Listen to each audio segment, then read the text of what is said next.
ഞാൻ പറഞ്ഞല്ലോ 100-ലധികം സീറ്റുമായി UDF അധികാരത്തിലുണ്ട്. നമസ്കാരം. നമ്മള് VD സതീശന്റെ ഇന്നത്തെ പ്രസ്താവന കണ്ടില്ലേ? അതായത് അദ്ദേഹം എത്ര കോൺഫിഡന്റോട് കൂടിയിട്ടാണ് പറഞ്ഞിരിക്കുന്നത് 100+. അതെ, ആ 100+ എന്ന് പറയുന്ന VD സതീശന്റെ പ്രസ്താവന അദ്ദേഹം പറയുമ്പോൾ നമ്മൾ മുന്നിൽ വന്നിരിക്കുന്നത് എന്താണ്? CPM നടത്തിയ ലേറ്റസ്റ്റ് ആയ സർവേ ആണ്. ആ സർവേ ആണ് കഴിഞ്ഞ 2-3 ദിവസമായിട്ട് ഞാൻ മുഴുവൻ പുറത്തു. അത് പ്രകാരം 103+ എന്നുള്ളതാണ്. 103+. ഇത് വെറുതെ ഉണ്ടാക്കിയല്ല. മാർക്സിസ്റ്റ് പാർട്ടിയുടെ അടിത്തട്ടിൽ നടത്തിയ സർവേ പ്രകാരം അവർ കൃത്യമായി പഠനം നടത്തിയിട്ട് 103-ൽ മേലെ സീറ്റ് കിട്ടുമെന്ന് കൃത്യമായിട്ട് പറഞ്ഞിരിക്കുകയാണ്. ഇനി ഈക്വൽ ഫൈറ്റ് നടക്കുന്ന സ്ഥലങ്ങളുണ്ട്. ആ ഫൈറ്റ് നടക്കുന്ന ഏകദേശം 10-12 സീറ്റും കൂടെ അങ്ങോട്ടും ഇങ്ങോട്ടും ആവാം. അതും കൂടി ആവുമ്പോൾ 115 സീറ്റ് വരെ ആകുമെന്നുള്ള കൃത്യമായ സർവേ ആണ്. നമുക്ക് ആദ്യം മുതൽ ഒന്ന് പരിശോധിക്കാം. നമുക്ക് കാസർഗോഡേ പോകാം. കാസർഗോഡ് നമുക്ക് ആദ്യം എടുക്കാവുന്നത് മഞ്ചേശ്വരമാണ്. മഞ്ചേശ്വരത്ത് ഇപ്പോൾ ഏറ്റവും ലേറ്റസ്റ്റ് ആയ വിവരം CPM അവിടെ സുരേന്ദ്രനെ ജയിപ്പിക്കാൻ വേണ്ടി വോട്ട് മറിക്കുന്നു എന്നുള്ളതാണ് ഇവിടെ ഉള്ളത്. പക്ഷെ അത് അവിടെ CPM പ്രവർത്തകർ തയ്യാറല്ല എന്നുള്ളതും വളരെ പ്രധാനപ്പെട്ട. അവിടെ മഞ്ചേശ്വരത്ത് ഈ കഴിഞ്ഞ ഇലക്ഷന് 750-800ഓളം വോട്ടിന്റെ താഴെ വോട്ടിനാണ് സുരേന്ദ്രൻ തോറ്റത്. പക്ഷെ പിന്നെ സുരേന്ദ്രൻ അവിടെ തിരിഞ്ഞു നോക്കിയില്ല. അവിടെ BJPയുടെ വലിയ പ്രശ്നമായിരുന്നു. അവിടെ എന്തായി തീരും? ഈ സർവേ പ്രകാരം പറയുന്നത് അവിടെ വൻ ഭൂരിപക്ഷത്തിന് AK അഷ്റഫ് ലീഗ് സ്ഥാനാർത്ഥി ജയിക്കുന്നതാണ്. ഒന്ന്, പോസിറ്റീവായിട്ട് ലീഗിൻ്റെ സ്ഥാനാർത്ഥി ജയിക്കാനുള്ള ലീഗിൻ്റെ സ്ഥാനാർത്ഥിയോടെ മത്സരിക്കുന്നത് മഞ്ചേശ്വരം AK അഷ്റഫ്. മഞ്ചേശ്വരം AK അഷ്റഫാണ് മത്സരിക്കുന്നത്. അപ്പോൾ അദ്ദേഹം നോർമലായിട്ട് അങ്ങ് ജയിക്കേണ്ടതാണ്. അതുകൂടാതെ സുരേന്ദ്രനെതിരായി നെഗറ്റീവായിട്ടുള്ള ഒത്തിരി വിചാരങ്ങളുണ്ട്. 2-3 പ്രാവശ്യങ്ങൾ മഞ്ചേശ്വരം ജയിക്കാവുന്ന കൈപ്പിടിയിൽ കൊണ്ട് കൊടുത്തിട്ട് അവിടെ ഹാർഡ് വർക്ക് ചെയ്യാതെ ഇട്ടിട്ട് പോയത്. കിട്ടുന്ന പൈസ അടിച്ചു മാറ്റി പത്തനംതിട്ടയ്ക്ക് കിട്ടുന്ന സീറ്റിലേക്ക് 10 വോട്ട് കിട്ടാൻ സാധ്യതയുള്ള സീറ്റിലേക്ക് കൂടി നടക്കുക. അത് ഒത്തിരി കണക്കുണ്ട്. പക്ഷേ ആ സുരേന്ദ്രന് എഗൻസ്റ്റാണ് ഇപ്പോൾ നിൽക്കുന്നത്. 3ാം മുന്നണി അല്ലെ ഇടതുപക്ഷ മുന്നണി എന്ന് പറയുന്നത് 3ാം സ്ഥാനത്താണ്. ശരിക്കും 3ാം ടൈമല്ല. അവിടെ SDPI ഇലക്ഷൻ സ്ഥാനാർത്ഥി നിർത്തിയില്ല. അത് പ്രകാരം അത് വോട്ട് സുരേന്ദ്രൻ മറക്കും എന്നൊക്കെ പറഞ്ഞിട്ടുള്ള ഒരു പ്രചരണമുണ്ട്. അല്ല, ഒരു ആൻറ്റി മുസ്ലിം അല്ലെങ്കിൽ BJP സെൻറ്റിമെൻറ്റ് സ്ട്രോങ് ആയിരിക്കുമ്പോൾ അത് എക്സ്പ്രസ് ചെയ്യാനായിട്ട് വേറെ മാധ്യമം ഇല്ലെങ്കിൽ CPMന് കേരളത്തിൽ ആ വോട്ട് കിട്ടും. അത് കണ്ടിട്ടുണ്ട്. CPM വോട്ട് മറക്കും എന്ന് പറയുന്നത് ഇപ്രാവശ്യം പ്രാവർത്തികമാണോ? CPMന് വോട്ട് മറിക്കാൻ പറ്റില്ല. CPMന് BJPക്ക് അനുകൂലമായിട്ട് വോട്ട് മറിക്കാൻ പറ്റില്ല. കാരണം കണ്ണൂർ, കാസർഗോഡ് എന്നൊക്കെ പറയുമ്പോൾ രക്തസാക്ഷികളുടെ നാടാണ്. എത്ര ജയകൃഷ്ണ മാസ്റ്റർ ഒത്തിരി കഴിഞ്ഞ തവണ മറച്ചിട്ടുണ്ട്. അങ്ങനെയാണ് 800 വോട്ടിന് താഴെ എത്തിയത്. ഇപ്രാവശ്യം തദ്ദേശ സ്വയംഭരണ തെരഞ്ഞെടുപ്പിൽ 20,000 വോട്ടിന്റെ ഭൂരിപക്ഷം UDFനുണ്ട്. അപ്പൊ 10-15,000 വോട്ട് മറിച്ചതിന് 10 എങ്ങനെ അത്രയെങ്കിലും വോട്ട് മറച്ചോണ്ടല്ലേ അവിടെ കഴിഞ്ഞ ശേഷം കിട്ടിയില്ല. എത്ര മറിക്കാൻ ശ്രമിച്ചാലും അത് താഴെത്തട്ടിലെ വോട്ടുകൾ അങ്ങനെ മറിയില്ല. അല്ല, സുരേന്ദ്രൻ പിണറായി വിജയനെ താങ്ങി നിർത്തിയിട്ടുള്ള ഒരു ശക്തിയാണ് BJPയില്. അതിന്റെ കമ്മീഷൻ അടിച്ചു മാറ്റിയുള്ളതാണ്. ആ കാലമൊക്കെ കഴിഞ്ഞപ്പോൾ നേരിട്ടായി ഡീലിങ് ഇടനിലക്കാരൊന്നും വേണ്ട. അപ്പൊ നമ്മള് മഞ്ചേശ്വരത്തെ പറ്റി പറയുകയാണെങ്കിൽ മാർക്സിസ്റ്റ് പാർട്ടിയുടെ സർവേ പ്രകാരം അവിടെ വൻ ഭൂരിപക്ഷത്തിന് AK അഷ്റഫ് വിജയിക്കുമെന്നാണ് നമ്മൾ കൂടുതൽ അത് നമുക്ക് വിട്ടേക്കാം. രണ്ടാമത്തെ കാസർഗോഡ് അവിടെ UDF വിജയിക്കാൻ നമ്മൾ പുറത്ത് നോക്കണ്ട. പിന്നെ ഉദുമയിലേക്ക് കടക്കുമ്പോൾ അവിടെ ഈക്വൽ ഫൈറ്റ് ആണ് നടക്കുന്നത് എന്നാണ് CPM സർവേ. കഴിഞ്ഞ വർഷം 13,000 വോട്ടിനടുത്ത് ജയിച്ച സ്ഥലമാണ്. അത്രയും ട്രെൻഡ് ഉണ്ടായിട്ടും കോൺഗ്രസിലെ പടലപ്പടക്കങ്ങൾ 12,000 മേലെ വോട്ടിനാണ്. അതിന് പ്രധാനപ്പെട്ട കാരണം അന്ന് 12,000 എല്ലാ ഇതിലൊക്കെ താഴോട്ട് പോകുന്നതാണ്. കോൺഗ്രസിന്റെ അകത്തുണ്ടായ പ്രശ്നങ്ങൾ. നീലകണ്ഠനാണെന്ന് തോന്നുന്നു. നീലകണ്ഠൻ രമേശ് ചെന്നിത്തലയുടെ സ്വന്തം വളരെ സ്ട്രോങ് ആയിട്ട് അവിടെ വർക്ക് ചെയ്യുന്നതാണ്. അവിടുത്തെ റിപ്പോർട്ട് പ്രകാരം ഈക്വൽ ഫൈറ്റ് എന്ന CPM റിപ്പോർട്ട്, നമ്മൾ വേറെ റിപ്പോർട്ട് CPM റിപ്പോർട്ട് പ്രകാരം അവിടെ ഈക്വൽ ഫൈറ്റ് ആണ്. അല്ല, ഈക്വൽ ഫൈറ്റുള്ളിടത്ത് വരാൻ പോകുന്ന ഒരു പ്രത്യേകത, ഏത് ഭാഗത്തേക്ക് അനുകൂലമായിട്ടാണോ ചായ്വ് ട്രെൻഡ്, ആ ട്രെൻഡ് ഈക്വൽ ഫൈറ്റ് ആ ട്രെൻഡ് അനുസരിച്ച് നിൽക്കും. ട്രെൻഡ് നമ്മൾക്ക് വളരെ വ്യക്തമാണ്. മാതൃഭൂമി സർവേ എടുക്കാം. ഇവിടെ UDF അധികാരത്തിൽ വരില്ല എന്ന് പറഞ്ഞ സർവേയിൽ എടുക്കാം. 57.6% ഭരണവിരുദ്ധ വികാരമാണെന്ന് അവർ പറയുന്നത്. 38% മാത്രമേ അനുകൂലമുള്ളൂ, പിണറായിക്ക് അനുകൂലമുള്ളൂ എന്നാണ് പറയുന്നത്. അപ്പൊ അതെങ്ങനെയാണ് ഭരണവിരുദ്ധ വികാരം വരുമ്പോൾ UDF ആണ് വിജയിക്കേണ്ടത് എന്നുള്ള ചിന്താഗതിയാണ് നാട്ടുകാർക്ക്. കാരണം BJP എന്തായാലും വരില്ല. BJPയുടെ അതുകൊണ്ടാണ് വേണ്ടാത്തത്. BJPക്കാരടക്കം വോട്ട് ചെയ്യുന്നു എന്നുള്ളതാണ് പ്രധാനം ആർക്ക് UDFന്. അപ്പം നമ്മൾ അവിടുത്തെ കാര്യം കഴിഞ്ഞാൽ കാഞ്ഞങ്ങാട് തിരിഞ്ഞു നോക്കണ്ട. അവിടെ LDFന് വിജയിക്കും എന്നുള്ള റിപ്പോർട്ട് കൃത്യമായി CPI സ്ഥാനാർത്ഥി വിജയിക്കും എന്നുള്ളതാണ് പറയുന്നത്. കാരണം CPI ആയതുകൊണ്ട് അവിടുത്തെ ഗ്രൂപ്പ് CPMലൊന്നും ഗ്രൂപ്പ് അത്ര പ്രകടമായി വരികയില്ല. പിന്നെ തൃക്കരിപ്പൂരില് ഇന്ന് ഫൈറ്റാണ്. തൃക്കരിപ്പൂരിൽ ഫൈറ്റ് ടൈറ്റ് എന്നല്ല CPM റിപ്പോർട്ട് പറയുന്നത്. അവിടെ സന്ദീപ് വാര്യർ വിജയിക്കുന്നാണ് പറഞ്ഞത്. കഴിഞ്ഞ ലോക്സഭാ ഇലക്ഷനിൽ 12,000 വോട്ടിന്റെ ഭൂരിപക്ഷം രാജ്മോഹൻ ഉണ്ണിത്താന് കിട്ടിയ സ്ഥലമാണ്. അതിനുശേഷം ഇത്തവണത്തെ തദ്ദേശ സ്വയംഭരണ തെരഞ്ഞെടുപ്പിൽ ഏകദേശം 5,000 വോട്ടിന്റെ ഭൂരിപക്ഷം LDF-നുള്ളൂ. അത് മറികടക്കാൻ ഭരണവിരുദ്ധ വികാരവും പ്ലസ് ഇപ്പം ഇന്നലെ അദ്ദേഹം അറ്റാക്ക് ചെയ്യപ്പെട്ടിട്ടുണ്ടാര്. അതാണ് അതിന്റെ സിമ്പല്. കാരണം CPM അണികൾ പേടിച്ചു തുടങ്ങിയിരിക്കുന്നു, സന്ദീപ് വാര്യരെ ഭയപ്പെട്ടു തുടങ്ങിയിരിക്കുന്നു. അതിന്റെ ലക്ഷണമാണ് അദ്ദേഹത്തിന്റെ പ്രചരണത്തെ ഫിസിക്കലായിട്ട് തടസ്സപ്പെടുത്താൻ ഉള്ള ശ്രമം ഇപ്പോൾ തുടങ്ങിയിരിക്കുക പലയിടത്തും. ഇപ്പൊ സന്ദീപ് വാര്യർ അവിടെ ഇന്നലെ അറ്റാക്ക് ചെയ്തൊരു ഹോസ്പിറ്റൽ, അതിന്റെ ഒരു സഹതാപ തരംഗം, ഭയങ്കരമായിട്ടുള്ള പ്രക്ഷോഭം, കാഞ്ഞങ്ങാട് നെഹ്റു കോളേജിൽ പോയപ്പോൾ അവിടെ ഭയങ്കരമായിട്ടുള്ള പ്രക്ഷോഭം, പ്രതിഷേധ പ്രകടനങ്ങൾ എല്ലാം അരങ്ങേറിക്കൊണ്ടിരിക്കുകയാണ്. എന്റെ അഭിപ്രായത്തിൽ തൃക്കരിപ്പൂർ ചിലപ്പോൾ 10-15,000 വോട്ടിന് ഈ സന്ദീപ് വാര്യർ ജയിച്ചാൽ ഒരു വിസ്മയം സംഭവിക്കാം. ഒരു വിസ്മയം നമുക്ക് തൃക്കരിപ്പൂരിൽ നിന്നുണ്ടാകും എന്ന് തന്നെയാണ് മാർക്സിസ്റ്റ് പാർട്ടിയുടെ സർവേയിലും പറയുന്നത്. അപ്പം നമ്മുടെ VD സതീശന്റെ ആദ്യത്തെ കണക്കൂട്ടലിൽ 3 സീറ്റുകൾ UDF വിജയിക്കുന്നു, 1 സീറ്റിൽ ഈക്വൽ ഫൈറ്റ്, 1 സീറ്റിൽ മാത്രമാണ് LDF വിജയിക്കുന്നത്. അതെ. ഇനി അടുത്തത് നമ്മൾ കണ്ണൂർക്ക് കടക്കുമ്പോൾ പയ്യന്നൂരാണ്. പയ്യന്നൂർ ചരിത്രം 49,000 മേലെ കഴിഞ്ഞ നിയമസഭാ തെരഞ്ഞെടുപ്പിൽ ഭൂരിപക്ഷം കിട്ടിയ സ്ഥലമാണ് A മധുസൂദനൻ. അവിടെയാണ് ഇപ്പം V കുഞ്ഞികൃഷ്ണൻ മത്സരിക്കുന്നത്. പ്രശ്നം പയ്യന്നൂര് കിട്ടിയ ഭൂരിപക്ഷം ഏറെക്കുറെ പിണറായി വിജയന് കിട്ടിയ ധർമ്മടത്ത് കിട്ടിയ ഭൂരിപക്ഷം പാർട്ടിയുടെ എല്ലാ കാലത്തെയും ശക്തി കോട്ടയാണ് പയ്യന്നൂര്. ആ പയ്യന്നൂരിൽ ഉണ്ടായിട്ടുള്ള വിള്ളൽ ചെറുതൊന്നുമല്ല. 2 വികാരമാണ് അവിടെ നമ്മൾ കാണേണ്ടത്. ഒന്ന്, ഇവിടെ മാർക്സിസ്റ്റ് സർവേയിൽ പറയുന്നത് അവിടെ ഈക്വൽ ഫൈറ്റ് എന്നാണ് പറഞ്ഞത്. അതാണ് ഏറ്റവും അത്ഭുതം. മാർക്സിസ്റ്റ് സർവേയിൽ ഞെട്ടിച്ച കാര്യം ഈക്വൽ അവിടെ ഫൈറ്റ് ആണ്, ആര് ജയിക്കുമെന്ന് പറയാൻ പറ്റില്ല എന്നതാണ്. പയ്യന്നൂര് അവിടെ 49,000 വോട്ടല്ലേ ഉള്ളത്. അത് മറിഞ്ഞിട്ട് കുറെ കാലമായി. കാരണം അത് കാലഘട്ടം കഴിഞ്ഞു. കഴിഞ്ഞ ലോക്സഭാ ഇലക്ഷനിൽ 10,000 വോട്ടിന്റെ ഭൂരിപക്ഷം LDF-നുള്ള സ്ഥലമാണ്. LDF-ന് തദ്ദേശ സ്വയംഭരണ തെരഞ്ഞെടുപ്പിലായപ്പോൾ 5,000 വോട്ടിന്റെ ഭൂരിപക്ഷം ഉള്ളൂ LDF-ന്. ഇനി ഏറ്റവും രസം എന്താ അറിയോ, V കുഞ്ഞികൃഷ്ണൻ പിടിച്ചുകൊണ്ടോണ വോട്ട് ഉണ്ടല്ലോ, V കുഞ്ഞികൃഷ്ണൻ പിടിച്ചുകൊണ്ടോണ വോട്ട് ഏറ്റവും 15-20 എന്നാണ് ഇപ്പൊ കണക്കൂട്ടുന്നത്. 15,000-നും 20,000-നും ഇടയിൽ അദ്ദേഹം വോട്ട് പിടിച്ചാൽ അതിന്റെ അർത്ഥം എന്താണ്? V കുഞ്ഞികൃഷ്ണൻ ഭരണവിരുദ്ധ വികാരവും കൂട്ടുമ്പോൾ അവിടെ അട്ടിമറി വിജയം നേടാം പയ്യന്നൂര്. അവിടെ കുഞ്ഞികൃഷ്ണന്റെ നിലപാടനുസരിച്ച് അവിടുത്തെ CPM അനുഭാവികളുടെ CPM വോട്ടേഴ്സിന്റെ മുമ്പിൽ ഒറ്റ ചോദ്യമുള്ളൂ, തങ്ങൾ വിൽക്കപ്പെട്ടു എന്നുള്ള സംഭവം അവർക്കറിയാം. രക്തസാക്ഷി ഫണ്ടിന്റെ കാര്യം ഉൾപ്പെടെ പല കാര്യങ്ങളുണ്ട്. അപ്പോൾ ഈ വിൽക്കാൻ വേണ്ടി ഇനി നിന്നു കൊടുക്കണമെന്ന് അവിടുത്തെ വോട്ടർമാർ ആലോചിച്ചാൽ മധുസൂദനൻ്റെ കാര്യം കട്ടപ്പോകയാണ്. വിൽക്കണം, CPM അണികളെ വിൽക്കാൻ നിന്നു കൊടുക്കാൻ തയ്യാറാകാതെ വന്നു കഴിഞ്ഞാൽ പോയി. ഇനി ഒറ്റൊരു തളിപ്പറമ്പാണ്. നമ്മളെ ശ്യാമളയെ കൊണ്ട് നിർത്തിയിട്ട് കേരളത്തിൽ കംപ്ലീറ്റ് CPM അണികളുടെ ഇടയിൽ അടക്കം വലിയ പ്രതിഷേധം ഉണ്ടാക്കിയ ഒരു സ്ഥലമാണ് തളിപ്പറമ്പ്. അവിടെ മാർക്സിസ്റ്റ് പാർട്ടിയുടെ സർവേ, CPM-ന്റെ സർവേ പ്രകാരം അവിടെ തോൽക്കുന്നു എന്നുള്ളതാണ്. അത് ഗോവിന്ദൻ തന്നെ സമ്മതിക്കുന്നുണ്ട്. കാരണം അംഗൻവാടിയുടെ SFIയുടെ ബാലസംഘം സെക്രട്ടറി അവരെ വിളിച്ച് സഹായിക്കണം എന്ന് ഗോവിന്ദൻ പറഞ്ഞുകൊണ്ടിരിക്കുകയാണ്.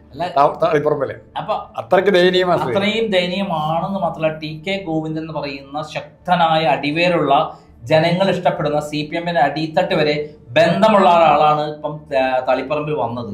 ഇങ്ങനത്തെ ഒരു ഷോക്ക് മാർക്സിസ്റ്റ് പാർട്ടി വേറെ ഉണ്ടായിട്ടില്ല എന്ന് വെച്ചാൽ സ്വാത്തികനായ ഒരു കുറ്റവും പറയാനില്ല അയാളെ പറ്റിയിട്ട്. അപ്പോൾ അല്ല, അങ്ങനൊക്കെ ഒരു ഗുണം എന്ന് പറഞ്ഞാൽ ഇവർ തമാശന് ചോദിക്കാറുണ്ട്, നിങ്ങൾക്ക് പാർട്ടിയെ പറ്റി CPM-നെ പറ്റി എന്താ ഒരു ചുക്കും അറിയത്തില്ല എന്ന് പറയുന്നത്. ആ ചുക്കും അറിയത്തില്ല എന്ന് പറയുന്നതല്ല, TK ഗോവിന്ദൻ്റെ കാര്യത്തിൽ ചുക്ക് മാത്രമല്ല തേങ്ങായും വാഴക്കൊലയും എല്ലാം അറിയുന്ന ആളാണ്. CPM-ന്റെ എല്ലാ അടിത്തട്ട് വരെ അറിയുന്ന ഒരാളാണ്. ഇത്രയും വിണ്ട് കീറിയ മാതിരി ഭൂമികളൊക്കെ ഉണ്ടായ എങ്ങനെയായിരിക്കും, അതുപോലെയാണ് മാർക്സ്വാടി തളിപ്പറമ്പിൽ ഉണ്ടായിരിക്കുന്നത്. അപ്പൊ തളിപ്പറമ്പിൽ ആദ്യമായിട്ട് അവിടെ UDF വിജയിക്കുന്നു എന്ന് ആര് ഡിക്ലെയർ ചെയ്തിരിക്കുകയാണ്? CPM ഡിക്ലെയർ ചെയ്തിരിക്കുകയാണ്. അതുകൊണ്ടാണ് ഗോവിന്ദൻ വിളിച്ചു പറയുന്നത്. പിന്നെ അടുത്തത് നമ്മള് ഇരിക്കൂറിലേക്ക് എടുക്കാം. ഇരിക്കൂറിൽ നമ്മള് സജി ജോസഫ് അല്ലെ, കോൺഗ്രസ് സ്ഥാനാർത്ഥി, നമ്മൾ പറയേണ്ട 25,000 വോട്ടിന് അവിടെ അവർ ജയിക്കുന്ന. മാർക്സിസ്റ്റ് പാർട്ടി സർവേയിൽ 25,000 വോട്ടിന് മേലെയാണ് അവിടെ വിജയിക്കുന്ന പറയുന്നത്. പേരാവൂരിൽ ശൈല ടീച്ചർ തോൽക്കും എന്ന് പറഞ്ഞിരിക്കുന്നത് ആരാണ്? അവിടെ മാർക്സിസ്റ്റ് പാർട്ടി ജയിച്ചു. അവിടെ കൊണ്ടിട്ടേ കൊല്ലാൻ വേണ്ടിട്ടാണല്ലോ. പിണറായി വിജയൻ എങ്ങനെയാലും 10 വോട്ട് അതും കൂടി അങ്ങോട്ട് കൊടുത്തു കഴിഞ്ഞാൽ എത്ര വോട്ടിന് ഭൂരിപക്ഷം ചിലപ്പോൾ മൃഗീയ ഭൂരിപക്ഷത്തിനായിരിക്കും ഇത്തവണ ജയിക്കുക. കഴിഞ്ഞ തവണ വടകരയില് 1.25 ലക്ഷത്തിനാണ് തോൽപ്പിച്ചതും കൂടി ഉണ്ട്. CPM-ന്റെ വോട്ട് കൂടെ മറച്ചിട്ടാണല്ലോ ശാലിയ ടീച്ചർ ഒരു മണ്ണാങ്കട്ടയും അല്ല. അതായത് മട്ടന്നൂരിലെ വിജയം 60,000 വോട്ടിന് വിജയം ഉണ്ടാക്കിയതാണ് പിണറായി വിജയൻ. ഏറ്റവും എന്നെക്കാൾ വലിയൊരു ആളോ ഇവിടെ കേരളത്തിൽ ഞാൻ അതിലപ്പുറത്ത് ചെയ്യുന്ന എനിക്ക് 50,000 വോട്ടിന്റെ ഭൂരിപക്ഷം വരുമ്പോൾ 10,000 വോട്ടിന്റെ ഭൂരിപക്ഷം കൂടുതലാണ് ശാലിയ ടീച്ചർക്ക്. അതെങ്ങനെ സഹിക്കും പിണറായി വിജയൻ? അല്ല, അതുകൊണ്ട് അവരെ പൂർണ്ണമായിട്ടുള്ള അവരെ എന്തൊക്കെ വെട്ടി? അവരെ ആദ്യം മന്ത്രിസ്ഥാനത്ത് വെട്ടി, കോവിഡ് റാണി സ്ഥാനത്ത് വെട്ടി, പിന്നെ കൊണ്ടുപോയിട്ട് അവരെ തോൽപ്പിച്ച് അവർക്ക് യാതൊരു ജനപിന്തുണയില്ല കാണിക്കാൻ വടകരയെ കൊണ്ടിട്ട് മാത്രമല്ല അവരെ കൊണ്ട് തെറ്റായ പൂർണ്ണമായ കള്ളത്തരം നിറഞ്ഞ ആരോപണം പറയിപ്പിച്ച് അവരുടെ ക്രെഡിബിലിറ്റി മുഴുവൻ ഇല്ലാതാക്കിയില്ലേ. പിന്നെ അടുത്തത് ഇപ്പതാ പേരാവൂർ കൊണ്ടിട്ടിരിക്കുകയാണ്, ചെന്നായന്റെ വായലാണ് കൊണ്ടിട്ടിരിക്കുന്നത്. അപ്പോൾ അത് അവിടെ പാർട്ടി അന്വേഷണ കമ്മീഷൻ പാർട്ടിയുടെ റിപ്പോർട്ട് പ്രകാരം അവിടെ ശൈല ടീച്ചർ തോൽക്കുന്നു എന്നുള്ളതാണ്. അതോടൊപ്പം തന്നെ അടുത്തത് നമുക്ക് എടുക്കാവുന്നത് കണ്ണൂർ സിറ്റിയാണ്. കണ്ണൂർ സിറ്റിയെ സംബന്ധിച്ചിടത്തോളം അവർ കൃത്യമായി പറഞ്ഞിരിക്കുന്നു 10,000-ലേറെ വോട്ടിന് UDF വിജയിക്കും എന്നാണ് മാർക്സിസ്റ്റ് പാർട്ടിയുടെ സർവേ പറയാനുള്ളത്. അതായത് അതിനെപ്പറ്റി നമ്മൾ അധികം സംസാരിക്കണം. അഴീക്കോടാണുള്ളത്. അഴീക്കോട് മാർക്സിസ്റ്റ് പാർട്ടിയിൽ നിന്ന് ഇത്തവണ UDF വിജയിക്കുന്നു എന്നുള്ളതാണ് പറയുന്നത്. തദ്ദേശ സ്വയംഭരണത്തിലും അങ്ങനെ തന്നെയാണ്. ഒന്നുമല്ലാത്ത സമയത്തും KM ഷാജിക്ക് നല്ല പോരാട്ടം, ഇപ്രാവശ്യം നല്ല ഭൂരിപക്ഷം ഭരണവിരുദ്ധ വികാരം അവിടെ ആഞ്ഞടിക്കുന്നു എന്നുള്ളത് തന്നെയാണ് UDF-ന്റെ LDF-ന്റെ CPM-ന്റെ സർവേയിലുള്ളത്. പിന്നെ നമുക്കുള്ളത് തലശ്ശേരിയാണ്. ഈ തലശ്ശേരി LDF വിജയിക്കും എന്നുള്ളതാണ്. പക്ഷെ ഒരു 5,000-നും 10,000-നും ഭയങ്കരമായ പോളിംഗ് അവിടെ കുറയാൻ സാധ്യതയുണ്ട്. MN ഷംസീർ എന്തൊക്കെ പണി ഒപ്പിക്കും എന്നുള്ളത് നമുക്ക് കണ്ടറിയണം. കാരണം ഈ പിണറായി MN ഷംസീറിനെ വെട്ടാൻ കാരണം എന്താ? മുഹമ്മദ് റിയാസിന് ഒരു ബദലായിട്ട് വേറൊരു മുസ്ലിം കാൻഡിഡേറ്റ് ഉണ്ടാവരുത്. ശക്തനായ ഒരു മുസ്ലിം കാൻഡിഡേറ്റ് എന്നാൽ ഈ മുഹമ്മദ് റിയാസിനേക്കാളും പാരമ്പര്യവും വർഷങ്ങളായി വിജയിച്ചുള്ള പാരമ്പര്യവും ക്രെഡിബിലിറ്റി ഉള്ള ഒരാളായിരുന്നു MN ഷംസീറും. സ്പീക്കറായ ആളാണ്. പിണറായി ഏതെങ്കിലും കാരണവശാൽ ഭരണം കിട്ടുകയാണെങ്കിൽ റിയാസിനെ വെട്ടിയിട്ട് MN ഷംസീറിന് കൊടുത്തേ പറ്റുള്ളൂ. അത് കലാപം ഉണ്ടാവും മാർക്സിസ്റ്റ് പാർട്ടി. അത് ഒഴിവാക്കാൻ വേണ്ടിയിട്ടാണ് MN ഷംസീറിനെ വെട്ടിയത്. അത് കാരായി രാജന് കൊടുത്ത വഴി ഗുണ്ട മാഫിയയ്ക്ക് കൊടുക്കുന്നു എന്നും കൂടെ ഒരു മെസ്സേജാണ് കൊടുത്തിരിക്കുന്നത്. ഇതിന്റെ കൂടെ ഗുണ്ടകളുണ്ട് അവിടെ. ഇതുവരെയുള്ള റിപ്പോർട്ട് പറയാം CPM ജയിക്കുന്നുള്ളതാണ്. CPM-ന്റെ റിപ്പോർട്ട് ഏറ്റവും ലേറ്റസ്റ്റ് ആയിട്ടുള്ളത്. പിന്നെ നമുക്കുള്ളത് ധർമ്മടത്തേക്കാണ്. ധർമ്മടം ജയിക്കട്ടെ റിപ്പോർട്ട്. കാരണം നിയമസഭയിൽ 5,000-10,000 നിയമസഭയിൽ അങ്ങേര് വേണം. അപ്പം നിങ്ങൾ ഉടനെ പെട്ടെന്ന് ചാകരുത്. ഇതെല്ലാം കണ്ടനുഭവിച്ചേ മരിക്കാവുള്ളൂ എന്ന് പറഞ്ഞാൽ പിണറായി വിജയൻ കേരള നിയമസഭയിൽ വേണം. 5,000-10,000 വോട്ടാണ് അവിടെ. ഭൂരിപക്ഷം 10 വോട്ട് കിട്ടി.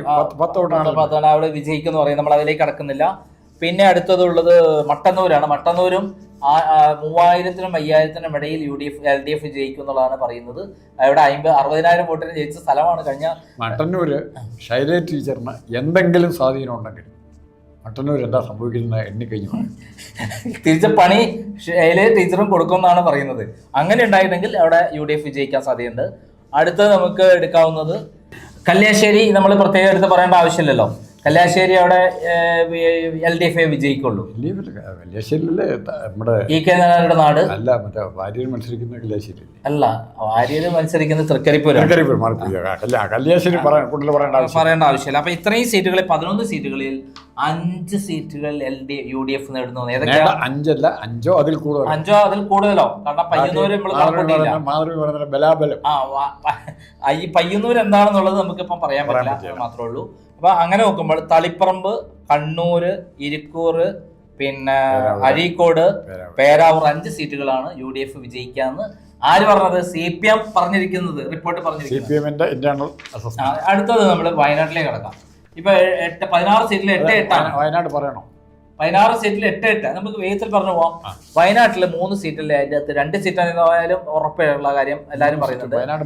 അല്ല, 3 സീറ്റിൽ 1 സീറ്റ് UDF വിജയിക്കുന്നൊക്കെയാണ്, LDF വിജയിക്കുന്നൊക്കെയാണ് സർവേ പറഞ്ഞത്. പക്ഷെ നല്ല സ്ഥാനാർത്ഥിയാണ് അവിടെ. കേളുകെട്ടാൻ മാനന്തവാടിക്ക് പറ്റിയ സ്ഥാനാർത്ഥിയാണ്. അദ്ദേഹത്തിന്റെ വലിയ സ്വാധീനം കൊണ്ട് എന്തെങ്കിലും അട്ടിമറി മാർക്സിസ്റ്റ് സർവേയിലും കടന്നു പോയിട്ടുണ്ടെങ്കിലും പക്ഷെ മാർക്സിസ്റ്റ് സർവേ പറയുന്നവർ അവിടെ 3 സീറ്റും മാനന്തവാടി UDF വിജയിക്കുന്നുള്ളതാണ്. കേളുകെട്ടിന്റെ പ്രശ്നമാണ്. അവിടെ ജയിക്കുമെന്ന് പറയുമ്പോൾ പോലും അവിടെ തഴയപ്പെട്ട വേറൊരു കൊള്ളാവുന്ന നേതാവുണ്ട്, ശശീന്ദ്രൻ. ആ എഫക്റ്റ് അവിടെ ഉണ്ടെന്നാണ് പറഞ്ഞത്. ഇപ്പം ലേറ്റസ്റ്റ് ആയിട്ട് അത് ഡെവലപ്പ് ചെയ്ത് വരുന്നുണ്ട്. എന്തായാലും 3 സീറ്റ് അവിടെ രാഹുൽ ഗാന്ധിയും പ്രിയങ്ക ഗാന്ധിയും മത്സരിച്ച 50,000 വോട്ടാണ് UDF-ന് ഭൂരിപക്ഷം. അവിടെ അതാ പറഞ്ഞ ആ ട്രെൻഡ് അവിടെ വയനാട് വരെ മാറി ചിന്തിക്കേണ്ട ആവശ്യമൊന്നും. തദ്ദേശ സ്വയംഭരണ തെരഞ്ഞെടുപ്പിൽ 3 സ്ഥലത്ത് 25,000 വോട്ടിന്റെ ഭൂരിപക്ഷമാണുള്ളത്. ഇനി അടുത്തത് നമുക്ക് കോഴിക്കോട്ടെ ആദ്യം നമുക്ക് ഐശ്വര്യമായിട്ട് വടകര തന്നെ കാണും. വടകര നമ്മൾ മുന്നോട്ട് പോകണ്ട, വടകര വൻ വിജയം നേടുന്നു പറഞ്ഞു കഴിഞ്ഞു CPM സർവേയിൽ. അതിന് അടുത്ത ഒരു കാലഘട്ടത്തിൽ തോൽക്കാത്ത നാദാപുരം, അതേപോലെ കുറ്റ്യാടി, പേരാമ്പ്ര, കൊയിലാണ്ടി, ഇതിനെല്ലാം ഉറപ്പായിട്ടും സീറ്റുകൾ ഒറ്റയടിക്ക് UDF-ലേക്ക് പോകുന്നു എന്നുള്ളതാണ് ഏറ്റവും പ്രധാനം. അതിനകത്ത് പ്രവീൺ കുമാറാണ് ഇവിടെ മത്സരിക്കുന്നത്, ഇവിടെ കൊയിലാണ്ടി മത്സരിക്കുന്നത്. പിന്നെ നമ്മുടെ രമയാണ് വടകരയിലുള്ളത്, തീപ്പരി. പിന്നെ അടുത്തത് അഭിജിത്താണ് നമ്മുടെ നാദാപുരം ഐശ്വര്യ അടികൊണ്ട നേതാവ്. പിന്നെ ബാലുശ്ശേരി മത്സരിക്കുന്നത് സച്ചിൻ ദേവാണ്, ആര്യരാജന്റെ ഭർത്താവാണ്. അങ്ങനെ തദ്ദേശ സ്വയംഭരണ തെരഞ്ഞെടുപ്പിൽ ചരിത്രത്തിൽ ആദ്യമായി ബാലുശ്ശേരി 15,000 വോട്ടിന് പിന്നിലാണ് ഇടതുപക്ഷം. ആ ചരിത്രത്തിൽ ആദ്യമാണ്. പിന്നെ നമുക്ക് കാണേണ്ടത് എലത്തൂരാണ്. എലത്തൂര് കിളവനെ കൊണ്ടിട്ടിട്ട് വനം വകുപ്പ് വഴി എല്ലാം നശിപ്പിച്ച വന്യമൃഗങ്ങളുടെ ശല്യം മാത്രമല്ല നാട്ടിലും ശല്യമാണ്. പിന്നെ അധികം അല്ല, അത് ഒരു നമ്മുടെ മലയാളത്തിലെ പ്രമുഖ TV ചാനലുകാരുടെ സ്ഥാനാർത്ഥിയാണ്. ആ മരമുറി കേസ് ഒഴുക്കി കൊടുത്ത ട്രീ കട്ടർ ചാനലിന്റെ സ്ഥാനാർത്ഥി എന്ന് പറയുന്ന മാതിരി ട്രീ കട്ടർ നമ്മളെ ആര് ജയശങ്കറും പറയുന്ന മാതിരി ട്രീ കട്ടർ ചാനലിന്റെ ഞാൻ പറയുന്നില്ല. എന്തായാലും അവരുടെ സ്ഥാനാർത്ഥി, എനിക്ക് അവരോട് വേറെ പ്രത്യേകിച്ച് വിരോധമൊന്നുമില്ല.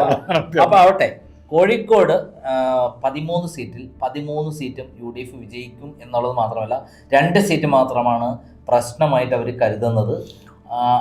അല്ലാതെ ബാക്കി 13 സീറ്റിൽ റിയാസ് അല്ല, ഇന്നലെ വേറെ ഭയങ്കര മഹാത്ഭുതമാണ്. 1:30 മണിക്ക് രാത്രി 1:30 മണിക്ക് നമ്മുടെ ഷാഫി പറമ്പിൽ അവിടെ ഇറങ്ങുകയും അൻവറും ഇറങ്ങുകയും ബേപ്പൂർ ഇളകി മറഞ്ഞു എന്നുള്ളതാണ് ഇന്നലെ വാർത്ത വന്നത്. പ്രത്യേകമായി വാർത്ത ചെയ്യേണ്ട ഒരു സാധനമാണ്. വൻ ജനാവലിയായിരുന്നു. എവിടുന്നാ വന്ന 1:30 മണിക്ക് ജനങ്ങൾ ഷാഫി പറമ്പലിന് ഇത്രയധികം ക്രൗഡ് പുള്ളർ ആയി മാറി എന്നുള്ളതാണ് സത്യം.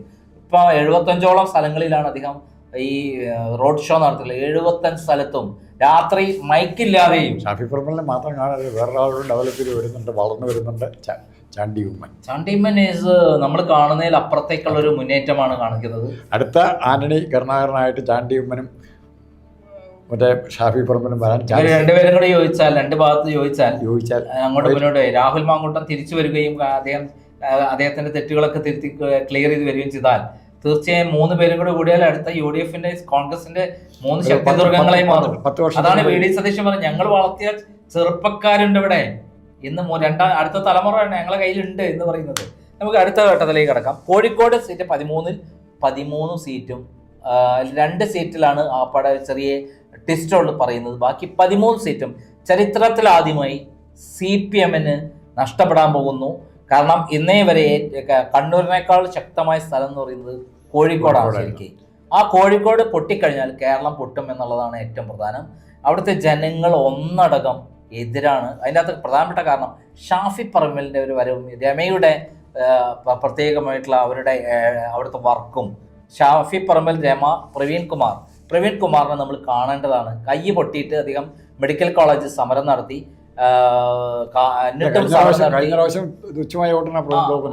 നാദാപുരത്ത് നിന്ന്. പിന്നെ ഏറ്റവും നമ്മൾ ഒരു ആളെ പേര് പ്രത്യേകം എടുത്ത് പറയേണ്ടത്, കോഴിക്കോട് നോർത്തിലാണ് കഴിഞ്ഞ വർഷം 5000 വോട്ടിനാണ് ഭൂരിപക്ഷം ആർക്കുള്ളത്, LDF-നുള്ളത്. എന്നാൽ അവിടെ കൊണ്ടിരിക്കുന്നത് ജയന്ത് എന്ന് പറയുന്ന ഒരു അടിപൊളി സ്ഥാനാർത്ഥിയാണ്. കോഴിക്കോട് നോർത്തിൽ നിന്ന് ആ ആള് ആദ്യത്തിന് ഗുരുവായൂരപ്പൻ കോളേജിലെ കംപ്ലീറ്റ് സഹപാഠികൾ കൂടെ പഠിച്ചിരുന്ന എല്ലാവരും കൂടെ ചേർന്നിട്ട്, അതിൽ പാർട്ടിയൊന്നുമില്ല, കോൺഗ്രസ്സുകാരുണ്ട്, മാർക്സിസ്റ്റ് പാർട്ടിക്കാരുണ്ട്, CPM-കാരുണ്ട്, ലീഗുകാരുണ്ട്, BJP-കാരുണ്ട്, എല്ലാവരും ഒറ്റക്കെട്ടായി അദ്ദേഹത്തെ വിജയിപ്പിക്കാൻ ഇറങ്ങിയിരിക്കുന്നു എന്നുള്ളതാണ്. ഓരോ കുടുംബങ്ങളിൽ ആ നാട്ടിലുള്ള കോഴിക്കോട് മുഴുവൻ എല്ലാ മേഖലയിലുള്ള ആളുകൾ രാഷ്ട്രീയത്തിനപ്പുറമായിട്ട് അദ്ദേഹത്തിന് വോട്ട് ചെയ്യാൻ വേണ്ടി ഇറങ്ങിയിരിക്കുന്നു എന്നുള്ളതാണ്. കോട്ടയത്തെ സുരേഷ് കുറുപ്പിന് വേണ്ടി അതേപോലെ തന്നെ അപ്പൊ അവിടെ ഒരു ആപ്പാടെ ഒരു സംശയമുള്ള സീറ്റ് നോർത്ത് ചെയ്ത് കോഴിക്കോട് നോർത്ത് 5000 വോട്ടിന്റെ ഭൂരിപക്ഷം തദ്ദേശ തെരഞ്ഞെടുപ്പിൽ LDF-ന് അവിടെ അട്ടിമറിക്കാൻ പോകുന്നു എന്നുള്ളതാണ് ഏറ്റവും പുതിയ. അത് ആര് പറയുന്നതാണ്? നമ്മുടെ CPM സർവേയിലുള്ള കാര്യമാണ്. വളരെ കൃത്യമായി പറയുന്നത് ജയന്ത് പ്രവേശനം അവിടെ ഭീഷണിയാണ് എന്ന് പറയുന്നുണ്ട്. അതുകൊണ്ട് ആ സീറ്റും നഷ്ടപ്പെടാം. 13 ആ സീറ്റിലാണ് ഈക്വൽ ഫൈറ്റ് എന്ന് പറഞ്ഞിട്ട് CPM വിശേഷിപ്പിച്ചിട്ടുള്ളത്. അതിന് 13 സീറ്റും UDF കൊണ്ടുപോകണം എന്നുള്ളതാണ്. പിന്നെ നമ്മൾ മലപ്പുറത്തെ പ്രത്യേകിച്ച് പറയേണ്ട ആവശ്യമില്ല. 16 സീറ്റിൽ ആകെ 2 സീറ്റിൽ മാത്രമാണ് നമ്മൾ പറയുന്നത്. തവന്നൂരാണെന്ന്. തവന്നൂര് ജോയി മത്സരം ഇറങ്ങിയോട് കൂടിയിട്ട് ഇത്തവണ അവിടെ ആ അട്ടിമറി നടക്കാൻ പോവുകയാണ്. KT ജലീലിന്റെ പൊന്നാനി CPM-ന്റെ അടിയിൽ തന്നെ അടിയാണ്. അവിടെ UDF വിജയിക്കുന്നുള്ളത് ആര് പറയുന്നത്? CPM സർവേയിലുള്ള കാര്യമാണ്. ഇത് രണ്ടും ജയിക്കാൻ ചാൻസ് ഉള്ളത് സ്വല്പം. അപ്പൊ CPM സർവേയിലുള്ള കാര്യമാണ്. അപ്പം നമുക്ക് മലപ്പുറം വരെയുള്ള, അതായത് മലപ്പുറം 16, കോഴിക്കോട് 13, 29, കണ്ണൂര് 11, 40, പിന്നെ വയനാട് 3, 43, പിന്നെ 5 സീറ്റ് കാസർഗോഡ്. 48 സീറ്റില് നമ്മൾ ഇപ്പോഴത്തെ അവസ്ഥയിൽ 30 പാലക്കാടും കൂടെ പറഞ്ഞെടുത്ത് 60. അപ്പൊ നമുക്ക് പാലക്കാടും കൂടി എടുക്കാം. പാലക്കാട് 12 സീറ്റാണ്. 12 സീറ്റില് നമ്മളെ പാലക്കാട് സീറ്റ് ശോഭാ സുരേന്ദ്രൻ ജയിക്കുന്ന CPM സർവേ പറയുന്ന കാര്യമാണ്. CPM സർവേയിൽ പറയുന്നു ശോഭാ സുരേന്ദ്രനാണ് സാധ്യത. അത് ചിലപ്പം CPM-ന്റെ വോട്ട് കൂടി മോളുള്ള നിർദ്ദേശപ്രകാരം മറക്കേണ്ട ഉത്തരവാദിത്വം കൂടി ഉണ്ടായിരിക്കാം.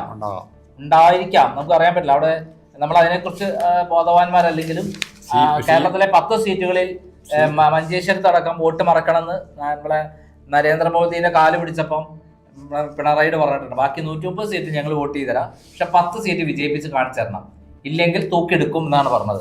അപ്പൊ പാലക്കാട് ആ വോട്ട് മറക്കുമായിരിക്കാം. ഇതില് CPM-ന് BJP അല്ലാതെ തന്നെ ശോഭാ സുരേന്ദ്രൻ അവിടെ വിജയിക്കും. മോഡിക്ക് കൊടുത്ത മുഴുവൻ ഉറപ്പും CPM-ന് പാലിച്ചേ പറ്റൂ. കാരണം ഇവിടെ ജയിച്ചാലും തോറ്റാലും മോഡി അവിടെ കാണും. അപ്പോൾ എങ്ങനെയെങ്കിലും മോഡിയെ ജയിപ്പിച്ചില്ലെങ്കിൽ പിന്നെ പ്രശ്നം. തോറ്റാൽ ഈ കേസൊക്കെ പിന്നെ നിലനിൽക്കുമല്ലോ. പല കേസുകൾ തോറ്റു കഴിഞ്ഞ് പിണറായി വിജയൻ്റെ അടുത്ത തലമുറ വരെ നിൽക്കുന്ന കേസുകളാണ് പലതും ഉള്ളത്. രാവിലെ തന്നെ എത്ര ആൾ നീണ്ടു, ഇനി അത് നീട്ടിക്കൊണ്ടുപോകാൻ പറ്റും. എത്ര 9 വർഷം ആലോചിച്ച് നോക്കൂ.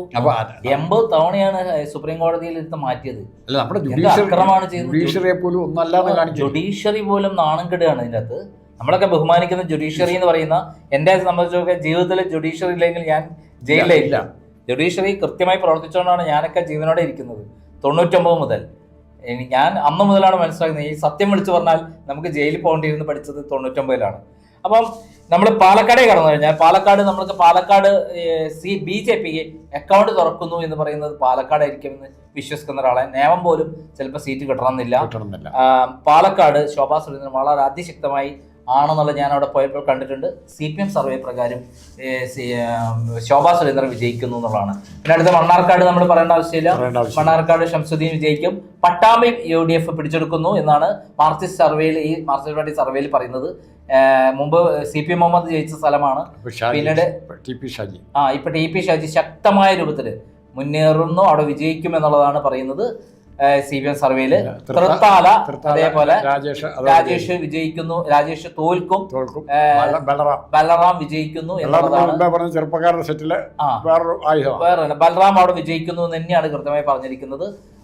വേറെ സീറ്റ് എന്ന് പറയുന്നത് ഷൊർണൂർ ഈക്വൽ ഫൈറ്റ് എന്നുള്ളതാണ്. CPM ജയിക്കുന്നതാണ് പറഞ്ഞത്. പിന്നെ നമ്മുടെ ഒറ്റപ്പാലം ഈക്വൽ ഫൈറ്റ് എന്നാണ് പറഞ്ഞിരിക്കുന്നത്. PK ശശി ഈക്വൽ ഫൈറ്റ് നടത്തും. ഷൊർണൂർ CPM ജയിക്കുന്നത് തന്നെയാണ് പറഞ്ഞിരിക്കുന്നത് കേട്ടോ. CPM ജയിക്കുന്നത് തന്നെയാണ് CPM സർവേയിലുള്ളത്. അതേസമയത്ത് ഇവിടെ ഒറ്റപ്പാലത്ത് CPM ഇവരെ ഈക്വൽ ഫൈറ്റ് എന്നാണ് ഒറ്റപ്പാലം പറഞ്ഞിരിക്കുന്നത്. പിന്നെ തരൂര്, ആലത്തൂര്, കോങ്ങാടില്ല. തരൂര് അല്ല, അവിടെ UDF വിജയിക്കുന്നു. ഇത്തവണ UDF വിജയിക്കുന്നു. കോങ്ങാട് അവിടെ ആരാ മത്സരിക്കുന്ന അറിയോ? തുളസിയാണ് മത്സരി. ആരുടെ ഭാര്യ? ശ്രീകണ്ഠന്റെ ഭാര്യ. അവിടെ ഇത്തവണ കോങ്ങാട് UDF പിടിച്ചെടുക്കുന്നു എന്നുള്ളതാണ് പറഞ്ഞിരിക്കുന്നത്. പിന്നെ ചിറ്റൂരാണ് UDF പിടിച്ചെടുക്കുന്നു എന്ന് പറഞ്ഞിരിക്കുന്ന സ്ഥലം. ചിറ്റൂർ അവിടെ മുമ്പത്തെ അച്യുതന്റെ മകൻ ആണ് മത്സരിക്കുന്നത്. ചിറ്റൂര് 2 പാർട്ടി ഉണ്ടായിരുന്നുള്ളൂ. ഒന്ന് കൃഷ്ണൻകുട്ടിയും കോൺഗ്രസ് കൃഷ്ണൻകുട്ടിയും കോൺഗ്രസ് അച്യുതനും. ഈ 2 പാർട്ടികൾ ഇപ്പം കൃഷ്ണൻകുട്ടി രംഗത്തുനിന്ന് മാറി. ഇനി മറ്റേ കോൺഗ്രസ് അച്യുതൻ മാത്രമേ ഉള്ളൂ. അച്യുതന്റെ മകൻ സജീവമായിട്ടുണ്ട്. അപ്പം അദ്ദേഹം വിജയിക്കുന്നു എന്നാണ് CPM റിപ്പോർട്ട്. അതായത് പാലക്കാട് നമ്മൾ LDF BJP പോയി. മണ്ണാർക്കാട്, പട്ടാമ്പി, തൃത്താല, പിന്നെ കോങ്ങാട്, പിന്നെ ചിറ്റൂര് 5 സീറ്റുകളാണ് അവിടെ. പാലക്കാട് 4 കിട്ടിയപ്പോൾ വളരെ വലിയ നേട്ടം. അല്ല, മൊത്തം 12 സീറ്റിൽ 5 സീറ്റിൽ ഇത്, പിന്നെ 2 സീറ്റിൽ ഈക്വൽ ഫൈറ്റ്, എന്ന് പറയുമ്പോൾ വളരെ ശക്തമാണ്. ഒരു സീറ്റ് BJP-ക്ക്. അല്ല, അങ്ങനെ ഒരു മാർക്സിസ്റ്റ് പാർട്ടിക്ക് അത്ര സീറ്റ് കിട്ടുന്നില്ല. 5-6 കിട്ടുന്നു. 6 5 സീറ്റ് ഒന്ന് അങ്ങോട്ട് ഇങ്ങോട്ട് മാറാം. അങ്ങനെ ഒന്നെന്ന് പറയുന്നത് പിന്നെ അവിടെ നിർണായകമായ ഒരു സീറ്റിന്റെ കാര്യം നമ്മൾ പറഞ്ഞില്ല. ഇദ്ദേഹം മത്സരിക്കുന്ന മലമ്പുഴ ഈക്വൽ ഫൈറ്റ് എന്നാണ്. സുരേഷ് മലമ്പുഴ ഈക്വൽ ഫൈറ്റ് എന്നാണ്. വിട്ടുപോയ ഒരു കാര്യം വളരെ ഇമ്പോർട്ടൻ്റ് ആണത്. മലമ്പുഴ ഈക്വൽ ഫൈറ്റ് എന്നാണ് പറഞ്ഞത്. എന്നുവെച്ചാൽ അവിടെ ഈ നമ്മുടെ VS അച്യുതാനന്ദൻ്റെ ആളുകളെല്ലാം, പഴയ ആളുകളെല്ലാം, VS അച്യുതാനന്ദൻ ഏറ്റവും ശക്തിയുള്ള സ്ഥലമാണ്. അദ്ദേഹത്തിൻ്റെ ആളുകളെല്ലാം അദ്ദേഹത്തിന് വോട്ട് ചെയ്യാൻ പോണു എന്നുള്ളതാണ്. പിന്നെ BJP-യിലെ ഒരു വിഭാഗം ആളുകൾ വോട്ട് ഇദ്ദേഹത്തിന് മറച്ചു കൊടുക്കുന്നു എന്നുള്ളതും കൂടി പ്രത്യേകതയുണ്ട് എന്നുള്ള വാർത്തയും അവിടെ നിന്ന് വരുന്നുണ്ട്. അപ്പൊ മലമ്പുഴ എങ്ങനെയായി തീരും നമുക്ക് അറിയാൻ പറ്റില്ല. സുരേഷ് ജയിക്കുമല്ലേ എന്ന് പറയാൻ പറ്റില്ല. ഈക്വൽ ഫൈറ്റ് ആണ്. നെന്മാറ ആലത്തൂരും ആലത്തൂർ ഷൊർണൂർ മുൻതൂക്കം അവർ വിജയിക്കും എന്നുള്ളത് തന്നെയാണ് CPM സർവേയിൽ പറയുന്നത്. ഇതിന്റെ ലാസ്റ്റ് മിനിറ്റ് ട്രെൻഡ് ഇപ്പം 2 ദിവസം കൊണ്ട് ഇന്ന് നാളെയൊക്കെ ആയിട്ട് പല സംഭവങ്ങളും ഉണ്ടാകും. ആ ട്രെൻഡ് ഭയങ്കരമായിട്ട് ബാധിക്കുന്ന. ഇന്നലെ തന്നെ അവിടെ വാടാനപ്പള്ളിയിൽ പ്രതാപനായതുകൊണ്ട് അത്രയും ഏക്കാത്ത വാടാനപ്പള്ളി വളരെ പെട്ടെന്ന് തൃശ്ശൂരെ ട്രെൻഡ് മാറ്റി. ഈ കള്ളത്തരം ചെയ്യാൻ ചെന്നുകൊണ്ട്, കിറ്റ് കൊടുക്കാൻ ചെന്നുകൊണ്ട്. അപ്പോൾ അങ്ങനത്തെ സംഭവങ്ങൾ ഓരോ സ്ഥലത്തും ഇനി ഉണ്ടാകും. ഇന്ന് നാളെയൊക്കെ ആയിട്ട് പലതും പ്രതീക്ഷിക്കാം. മാർക്സിസ്റ്റ് പാർട്ടി തന്നെ പലതും അറിഞ്ഞുണ്ടാകും. മാത്രമല്ല പല സ്ഥാനാർത്ഥികളെ കുറിച്ചിട്ടും UDF-ന്റെ സ്ഥാനാർത്ഥികളെ കുറിച്ച് വളരെ മോശമായിട്ടുള്ള AI സംവിധാനം ഉപയോഗിച്ചിട്ട് വളരെ മോശമായ രൂപത്തിൽ പല അവിഹിത ബന്ധങ്ങൾ ഉണ്ടെന്നൊക്കെ പറഞ്ഞ കഥകൾ സൃഷ്ടിക്കാൻ പോകണമെന്നുള്ള ഒരു വാർത്ത കൂടി വന്നിട്ടുണ്ട്. അതിനുള്ള പ്ലാൻ നികേഷ് കുമാറിന്റെ നേതൃത്വത്തിൽ അവിടെ നടന്നുകൊണ്ടിരിക്കുകയാണ്. AKG സെന്ററിൽ എന്നുള്ള പഴയ AKG സെന്ററിൽ ഒരു 10-40 സ്ഥാനാർത്ഥികളെ ടാർഗറ്റ് ചെയ്ത് പ്രവർത്തിക്കാൻ പോകുന്നു എന്നുള്ള വാർത്തയുമുണ്ട്. ഈവൻ നമ്മളെ VD സതീശനടക്കം ടാർഗറ്റ് ചെയ്തിരിക്കുന്നു എന്നുള്ളതാണ് അവിടെ നിന്ന് മനസ്സിലാക്കുന്നത്. അപ്പൊ 60 സീറ്റിൽ ഇവിടെ 5 സീറ്റും കൂടെ കൂട്ടുമ്പോൾ എത്രയായി ടോട്ടല്? 58-53 സീറ്റ് വരെ. അല്ല, 48 സീറ്റ് നമ്മൾ പറഞ്ഞിട്ടില്ല. 48 സീറ്റിൽ 16 സീറ്റാണ് കണ്ണൂർ, കാസർഗോഡ്. അതിൽ 8 ആണ് അവിടെ തുല്യം. പിന്നെ വയനാട്ടിലെ 3, പിന്നെ 16 സീറ്റ് മലപ്പുറം, 13 സീറ്റ് കോഴിക്കോട്. 16, 13, 29, 3, 32, 8, 41 സീറ്റാണ്. 41 സീറ്റാണ് കോഴിക്കോട് മുതൽ മലപ്പുറം മുതൽ കാസർഗോഡ് വരെ. ഇപ്പോൾ ഇവിടുത്തെ 5 സീറ്റും കൂടി കൂട്ടുമ്പോൾ 46 സീറ്റാണ് ഈ പറയുന്ന 60 സീറ്റിൽ UDF-ന് കിട്ടുന്നത്. 25 സീറ്റോടെ കിട്ടിയാൽ ഭരിക്കാം. അപ്പം ടോട്ടൽ നമ്മൾ 60 സീറ്റിൽ 41 സീറ്റ്. അത് വളരെ പ്രധാനപ്പെട്ടാണ്. ഒരു സീറ്റ് അപ്പർ സൈഡ് അല്ല, ഏറ്റവും ലോവർ സൈഡാണ് UDF-ന്റെ കൂട്ടിയിരിക്കുന്നത്. അതെ. അത് CPM സർവേ ആണ്. അപ്പൊ ഇവിടെ നമ്മൾ VD സതീശനെ നമ്മളിപ്പം കൊടുത്തിരിക്കുന്ന അദ്ദേഹത്തിന് പറഞ്ഞ കാര്യമുണ്ടല്ലോ, 100+ എന്ന് പറയുന്ന ഇതിൽ ആദ്യത്തെ കടമ്പ കഴിഞ്ഞിരിക്കുന്നു. അവരുടെ ഏറ്റവും ശക്തി കേന്ദ്രമായ കണ്ണൂരും കാസർഗോഡും കോഴിക്കോടും കഴിഞ്ഞപ്പോൾ 60 സീറ്റിൽ 41 സീറ്റ് UDF-ന് ഉറപ്പായി കിട്ടുമെന്ന് പറയുന്ന CPM സർവേ ആണെങ്കിൽ VD സതീശൻ പറയുന്ന 100+ കറക്റ്റ് ആവാൻ പോവാണ്. ഇനിയും ഒക്കെ 80 സീറ്റിന്റെ കൂടി നോക്കാണ്ട് അങ്ങോട്ട് വരുന്നത് ചെറിയ കാര്യമല്ല ഇനി വരാൻ പോണത്. നമുക്ക് അടുത്തതിലേക്ക് കടക്കാം. അതുവരെ വെയിറ്റ് ചെയ്യാം. നന്ദി, നമസ്കാരം.